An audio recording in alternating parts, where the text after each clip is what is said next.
देखती हूँ युवा युवा यानी उम्र से मैं युवा नहीं मानती, जोश जिसमें है, ऐसे युवाओं को जब देखती हूँ बहुत खुशी होती है। ये एक केंद्र का मैं थोड़ा-सा आप जिसमें आए हैं परिचय दे दूँगी 2-5 मिनट में।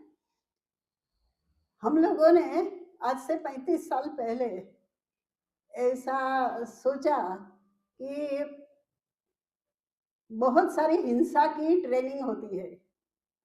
जैसे पुलिस है, मिलिट्री है, नक्सलवाद है, आतंकवाद है, लेकिन अहिंसा की ट्रेनिंग, अहिंसक तरीके से हम व्यवस्था परिवर्तन करें, समाज परिवर्तन करें या कुछ भी अपने काम करने हैं, उसमें अहिंसक पद्धति से करें, उसके लिए कोई ट्रेनिंग नहीं है। वास्तव में जैसे हिंसा की ट्रेनिंग दी जाती है, वैसे अहिंसा की भी ट्रेनिंग देनी चाहिए। वो कमी थी, इसलिए क्योंकि हम गांधी और विनोबा को मानने वाले लोग हैं और हम मानते हैं कि ये जो पूरी हिंसा से पूरी दुनिया सुलग रही है, उसको शांत करने के लिए अहिंसा ही एकमात्र उपाय है। अहिंसा के बिना अ, हिंसा का शमन होना मुश्किल है। जैसे बुद्ध भगवान ने भी कहा है, नहीं वैरे न वैराणी समन्ति कुदाचन। उसमें तो उन्होंने वैर की बात किया है कि एक व्यक्ति को दूसरे वैर लेगा। अभी तो बिना किसी मतलब हिंसा हो रही है, आप सब जानते ही है। तो ये बहुत खतरनाक है और इसके लिए हमको अहिंसा की एक जरूरत है। तो मैं चाहती हूँ कि आप सब जो परिवर्तन करने की बात कर रहे हैं, वो उसमें अहिंसा एक मुख्य साधन रहे तो वो कामयाब होगा। बिल्कुल। इसलिए यदि हमको अपनी कामयाबी पर जाना है, अपने लक्ष्य को सिद्ध करना है, तो उसके लिए जरूरी है एक तो कि हम अहिंसा का मार्ग पर ही चले। दूसरी बात मैं ये कह रही थी कि इसलिए ये केंद्र की स्थापना हुई। करीब 300 युवा इधर से यहाँ, मैक्सिमम 10 युवा रहते हैं, नहीं तो 5 से 10 के बीच में, जो ग्रेजुएशन करके हम कोई उनसे मांगते नहीं है सर्टिफिकेट या कुछ भी, लेकिन अभी तक का हमने जो देखा है generally graduate, post graduate, engineer, CA, MBA, इस तरह के युवा विदेश से भी कुछ नौकरी करके भी आए हुए आते हैं खोज में कि भाई हमको ये जो कुछ है वो ठीक नहीं लग रहा है, और इसलिए वो खोज में रहते हैं कि क्या होना चाहिए। ऐसे जो खोजी युवा है वो यहाँ आते हैं, उनको हम यहाँ रहने का मौका देते हैं, यहाँ फ्री में हम उनको रखते हैं क्योंकि वो सब कुछ छोड़ के ही आए हैं। और जो छोड़ के आते हैं इस तरह के युवा, वो करीब करीब अपने माँ बाप की इच्छा के विरुद्ध आते हैं, करीब करीब आई थिंक 99%, क्योंकि हर एक माँ बाप को लगता है कि हमारा बेटा पढ़ा तो अभी कुछ हमको ला के दे, इसलिए हम उनसे कोई फीस नहीं लेते, उनको हम सिखाते हैं, समझाते हैं, और मुख्य बात तो यहाँ एक सहजीवन का प्रयोग करने को प्रेरित करते हैं। यहाँ का सहजीवन 3 प्रकार से है, क्योंकि ऑल इंडिया से लोग आते हैं, कुछ विदेश से भी एक आध बार आते हैं। तो एक दूसरे के साथ प्रेम से कैसे रहे, दूसरा प्रकृति के साथ कैसे प्रेम से रहे, क्योंकि यहाँ हम उनको ऑर्गेनिक खेती का भी थोड़ा समझ में आए उतना सिखाते हैं। और तीसरा है प्राणी सृष्टि के साथ हमें ग्रुप कैसे हो, तो उसके लिए तो यहाँ बहुत सारे पशु पक्षी आते रहते हैं, गौ माता तो है ही। इस तरह का हम क्योंकि हम ये भी मानते हैं कि व्यक्ति अपने जीवन में जो कुछ यदि परिवर्तन करेगा तो ही वो समाज का परिवर्तन कर सकता है। हम दूसरे को कहेंगे कि तुम ऐसा बनो वैसा बनो, या हम चाहते हैं तो हमारा जो कृति होगी वो, या हमारे अंदर की जो ये होगी तपस्या, वो ही सामने वाले को काम करेगी, उसी की असर होगी। बाकी हम कितने भी विचार से बोले, कितने भी हम गणित से बोले, कितना हम वैज्ञानिक बोले, वो जरूरी है, लेकिन उसके साथ भी हमारे अंदर की जो तपस्या है वो बहुत ज़रूरी है। इसलिए मैं एक दूसरी बात ये कहना चाहती हूँ कि गांधी कहते ही थे, be change what you want to change in the world. आप दुनिया में या समाज में जो चेंज करना चाहते हैं वो अपने अंदर से शुरू करें। तो वो भी एक तपस्या का जो बात है वो भी आप लोगों के जीवन में और ज़्यादा आए, ऐसा मैं चाहती हूँ। तीसरी ये बात यहाँ के युवाओं को हम सिखाते हैं और फिर युवा जो है वो अपने अपने क्षेत्र में जाके उनको यहाँ से एक कॉन्फिडेंस मिलता है, क्योंकि जो खोजी युवा होते हैं उनको ख्याल में नहीं आता कि हमको क्या करना है, तो उनकी दृष्टि साफ हो जाती है और फिर वो अपने क्षेत्र में अपने काम में लग जाते हैं। तो इस तरह से या हम उनसे कोई बॉन्ड नहीं लेते हैं, उनसे कोई फीस नहीं लेते, सर्टिफिकेट भी नहीं देते हैं और आगे भी वो हमसे संपर्क करे या हमको हमारे पास आए, ऐसा भी हम उनसे कोई प्रकार का ये कोई आग्रह नहीं रखते हैं। यद्यपि वो युवा जो है उनको हम इतना तो ज़रूर कहते हैं कि हमको जो काम करना है वो सरकार के करीब-करीब विरोध में होता है। कौन-सी सरकार है वो महत्व का नहीं है, क्योंकि हमको जब परिवर्तन करना है वो मूल से करना है। तो आज की जो पूरी पद्धति है वो किसी भी तरह की पद्धति काम नहीं आती और काम में आएगी भी नहीं। तो हम किसी का ऑब्लिगेशन उस तरह से ना लें, इसलिए सरकारी पैसा आप मत लो, ऐसा उनको हम कहते हैं। दूसरा हम कहते हैं कि विदेशी कंपनी जिसके बारे में हम सोचते हैं, तो विदेशी फंड मत लो। और तीसरा, बहुत ज़्यादा जो मल्टीनेशनल्स है, बहुत बड़े-बड़े, उनका भी हो सके तो आप उनका फंड लेके अपना काम मत करो, क्योंकि जैसा अन्न वैसा मन। तो हमको ये तीनों के सामने हमारी लड़ाई है, तो इसलिए हम इन तीनों का पैसा आप अपने काम में न लो, ऐसा हम उनको कहते हैं। आग्रह नहीं है, लेकिन अभी तक के जो युवा है वो करीब-करीब ये बात में उन्होंने माना है, क्योंकि समझा है। इसलिए कोई आई थिंक 300 में से एक भी व्यक्ति इस तरह का अपना जीवन जीता नहीं है। दूसरी बात, हम युवाओं को ये कहते हैं कि नौकरी जो है वो भी आपको आपकी बड़ी गुलामी है। आपको लगता है कि एक मल्टीनेशनल्स कंपनी आपको इतने लाख का पैकेज देती है, लेकिन वो आपको गुलाम बना रही है। जैसे पहले के ज़माने में गुलामी यानी शरीर की गुलामी, मज़दूरी करते थे उनको गुलामों को इधर से ले जाते थे, जिसके सामने गांधी जी और बाकी काफ़ी लोगों ने विरोध किया गुलामी प्रथा के सामने। तो ये भी एक प्रकार की गुलामी है, आपकी बौद्धिक गुलामी है। तो ये गुलामी में से भी आप मुक्त हो जाओ, इसलिए नौकरी भी हो सके किसी की नहीं करना चाहिए। ये हम हमारे युवाओं को समझाते हैं और वो भी मेरे ख्याल से सभी युवा, मेरे ख्याल से किसी ने भी अभी तक नौकरी की इसमें से ऐसा मेरा ख्याल में नहीं है, तो वो भी हम युवाओं को कहते हैं। तीसरी बात ये है कि आप ये जो पूरी कर रहे हैं बातें, जितना भी विषय है, युवानों अपने देश में दुनिया की सबसे बड़ी युवानी है, यानी कि युवानों है। और वो युवानों को किस तरह से निर्वीर्य बनाना, उसके लिए विदेशी लोग यानी विदेशी लोग कहना तो नहीं चाहिए, लेकिन विदेशी आक्रमण हो रहे हैं, नशे के द्वारा हो रहा है, बहुत बड़ा आक्रमण हो रहा है। जहाँ जहाँ भी बड़ी बड़ी MBA IIM वगैरह संस्थाएं, वहाँ के युवाओं को नशे में वो डाल के उनकी बुद्धि को खत्म करना चाहते हैं। इसलिए हमको ये भी बहुत ध्यान रखना है अपने इसमें कि नशा कैसे हम कम से कम करवा सके युवाओं के।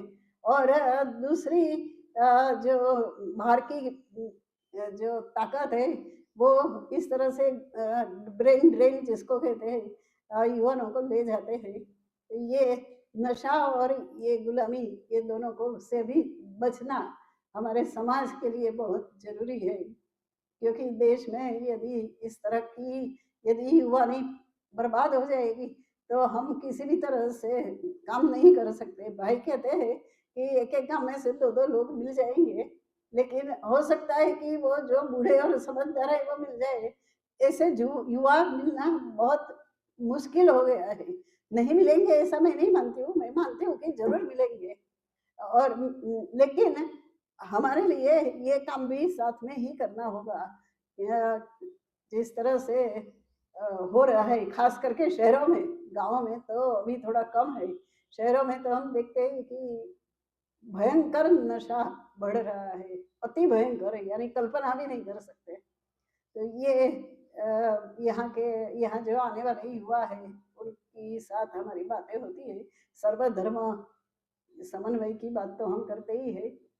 यानी किसी तरह का, जैसे भैया ने कहा इस वक्त कि हमको कोई सब समान है हमारे लिए, किसी तरह का जाति धर्म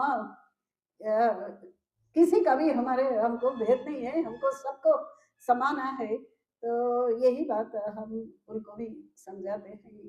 तो ये हमारा और आपके इस विचारों में काफी साम्य है और इसलिए मैंने कहा था कि आपका कम से कम एक शिविर तो यहाँ करिए ही। आगे हम देखेंगे कि ये आपकी युवाओं की कैसी डिसिप्लिन है, उसके ऊपर से आगे हम तय करेंगे। दूसरी गांधी जी के विचार के अनुसार एक मुख्य बात ये कहनी है, साधन शुद्धि, इसकी भी बात इन्होंने कुछ हद तक किया है।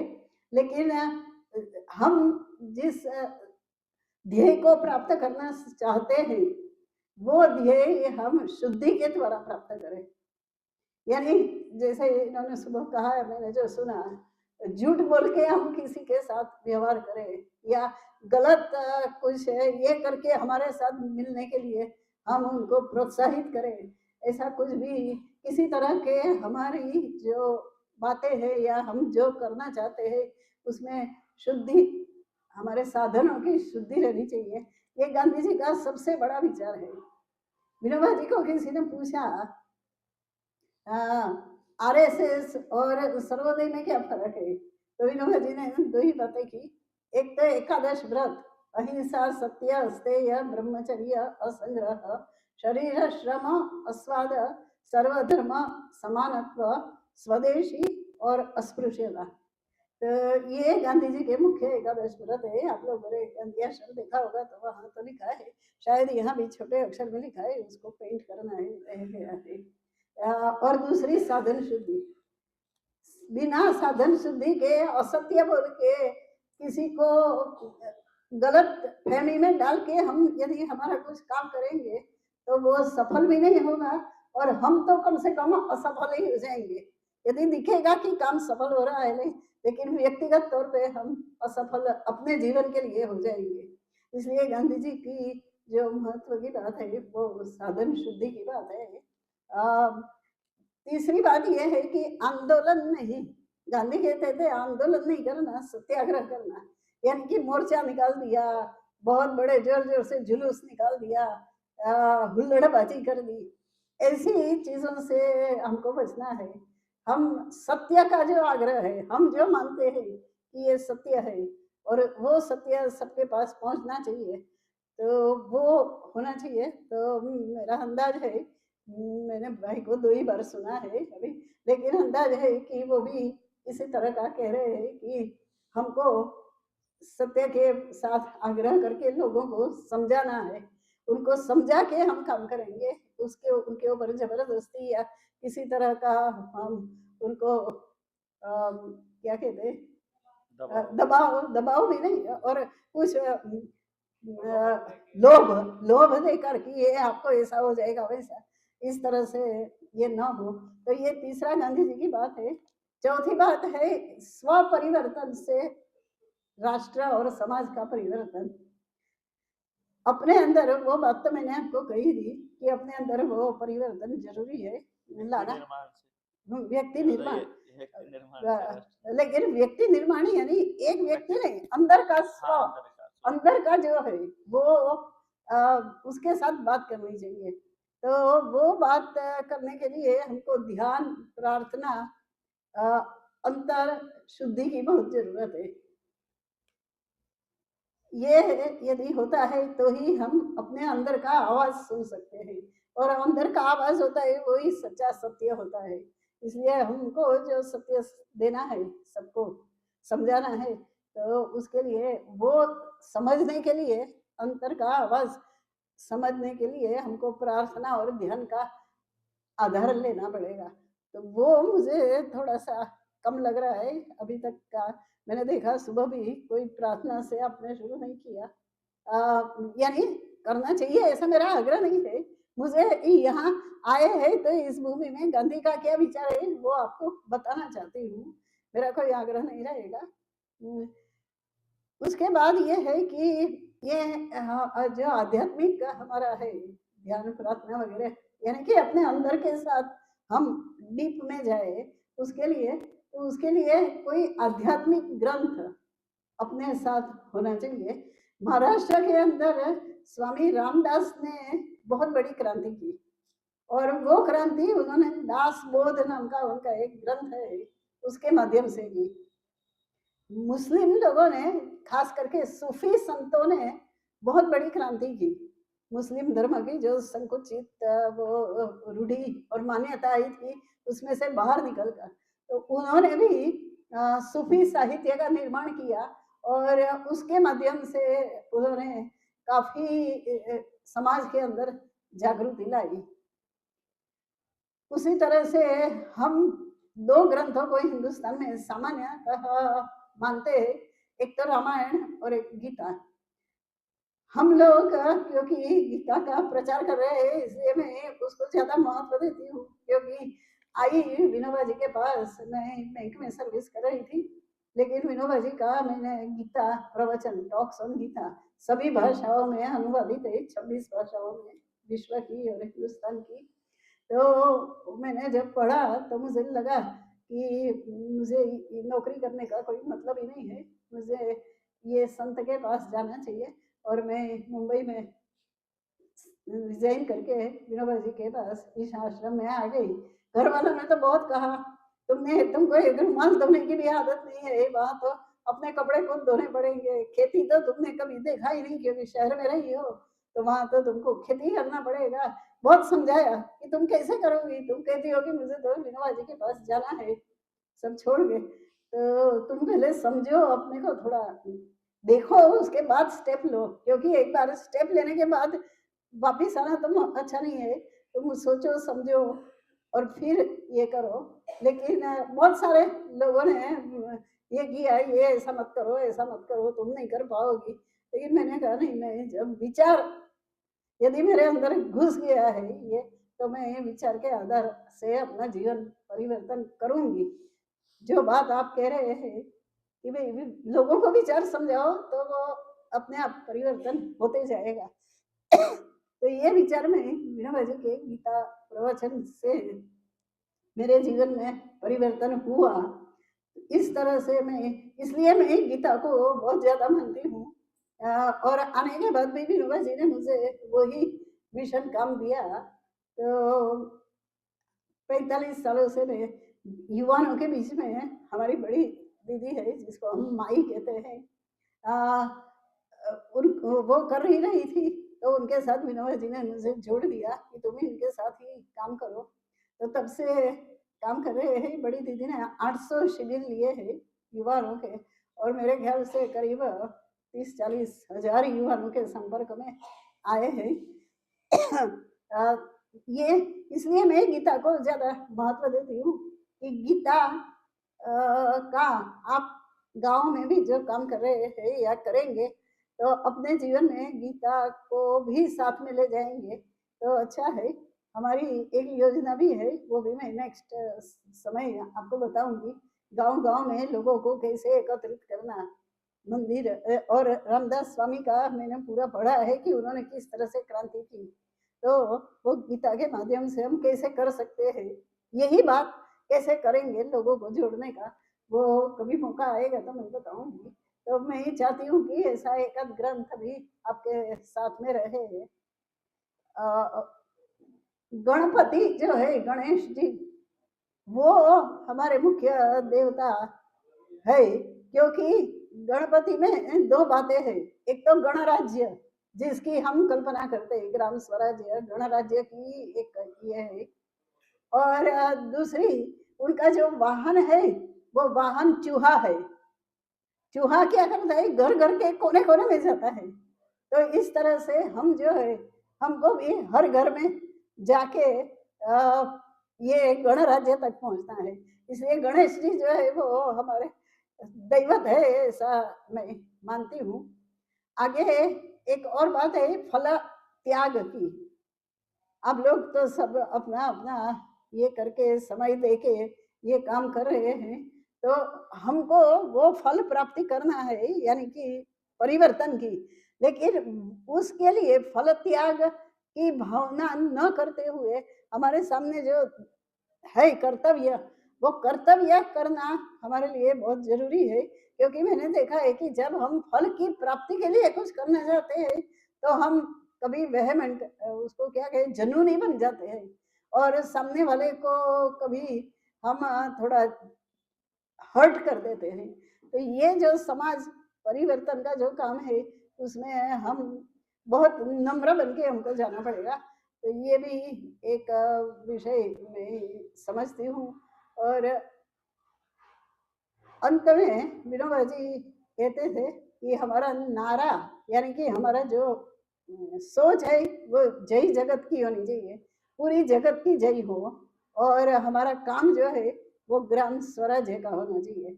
यानी हमारा पैर है वो जमीन पर रहता है, सिर आकाश में रहता है।